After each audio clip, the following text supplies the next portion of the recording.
সেই পরিবর্তনের লড়াই যখন আমরা করছি তখন আমরা দেখছি একদিকে ফ্যাসিস্ট যারা শক্তি ছিল আওয়ামী লীগ এবং তার নানা রকম সহযোগী শক্তিরা তারা নানাভাবে এই যে গণ অভ্যুত্থান তার আত্মত্যাগটাকে অস্বীকার করার চেষ্টা করছে। তারা যেভাবে হত্যাযজ্ঞ চালিয়েছে সেটাকে অস্বীকার করার চেষ্টা করছে এবং এই মানুষের আত্মত্যাগকে অস্বীকার করে তাদের এই ফ্যাসিস্ট শাসনকে এখনো জায়েজ করে দেওয়ার চেষ্টা করছে। এই নির্লজ্জতা মানে এটা একেবারে রীতিমতো মানুষের সকল কল্পনার সীমাকে ছাড়িয়ে যাচ্ছে।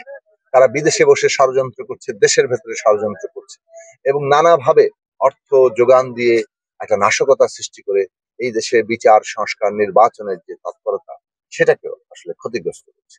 অন্যদিকে আমরা দেখছি যে এইখানে বাংলাদেশে অভ্যুত্থানের যে চেতনা ছিল, অভ্যুত্থানের যে আকাঙ্ক্ষা ছিল যে এইখানে অন্তর্ভুক্তিমূলক বাংলাদেশ হবে, সকল মানুষের সকল নাগরিকের অধিকার এবং মর্যাদা প্রতিষ্ঠা হবে, সেই জায়গায় পুরনো ফ্যাসিবাদী কায়দায় অনেকেই নিজেদের মত অন্যের উপর চাপিয়ে দেওয়ার জন্য আমাদের এক মতটাই একমাত্র এইরকম মানসিকতা নিয়ে তারা নানাভাবে জনগণের উপরে নাগরিকদের উপর চড়াও হচ্ছেন এবং একটা মবের রাজত্ব কায়েমে তারা সহায়তা করছে।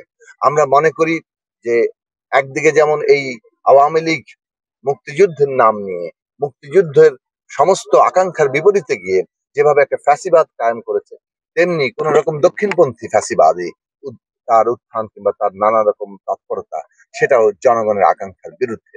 কাজেই জনগণ চায় একটা গণতান্ত্রিক ব্যবস্থা, জনগণ চায় একটা অধিকার এবং মর্যাদার ব্যবস্থা এবং আমরা যে কোনো ধরনের অন্যায়কে কোনোভাবে প্রশ্রয় দেওয়াটা কোনো যুক্তি দিয়ে আমরা সমর্থন করি না।